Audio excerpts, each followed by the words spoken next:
Saudara warga binaan Rumah Tahanan Negara kelas 2B Maumere mengolah lahan tidur menjadi bernilai ekonomis tinggi.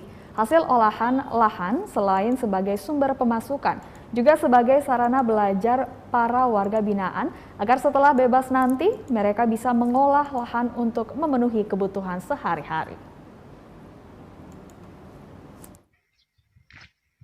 Lahan seluas kurang lebih 1 hektar di Komplek Rutan kelas 2B Maumere ini sebelumnya merupakan lahan tidur.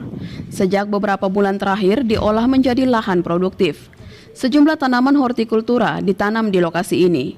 Simon Soda, salah seorang warga binaan Rutan kelas 2B Maumere, mengaku senang dengan dibukanya lahan itu untuk menanam berbagai tanaman sayuran. Warga binaan mengaku terhibur, bahkan merasa seakan hidup di rumahnya dan menjalankan pekerjaan sebagai seorang petani. Aku memang senang karena pekerjaan yang paling supaya gerakan semua badan kita jadi tetap sehat. Daripada ada di dalam terus. Dalam itu hanya tahu tidur tuh badan bisa saya Bapak selama ini. Saya bangga Bapak karena saya punya kerja, tak susah mau ambil sayur apa itu semua ada pekerjaan saya. Sementara itu, Kepala Rutan kelas 2B Maumere Antonius Semuki mengaku sebelumnya merupakan kebun mente.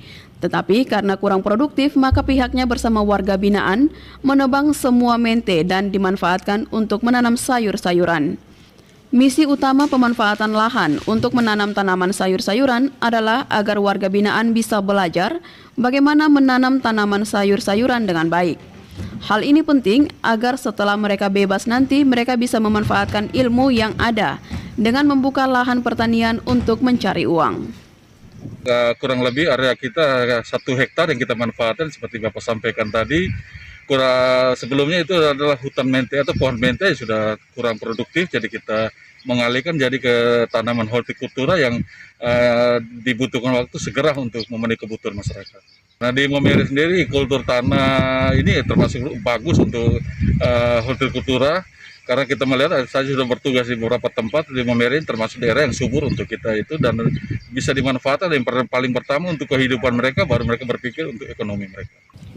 Sebagai petani hortikultura, selain karena kemauan, juga dibutuhkan pengalaman mulai dari pengolahan tanah, penyiapan bibit, penanaman, penyiangan dan penyiraman, pemupukan, bahkan pemasaran. Semua tahapan itu diajarkan agar setelah bebas nanti mereka langsung memulai usaha mereka, minimal memanfaatkan pekarangan mereka masing-masing. Dari Kabupaten Sika, Ruben Subanraya, TVRI NTT.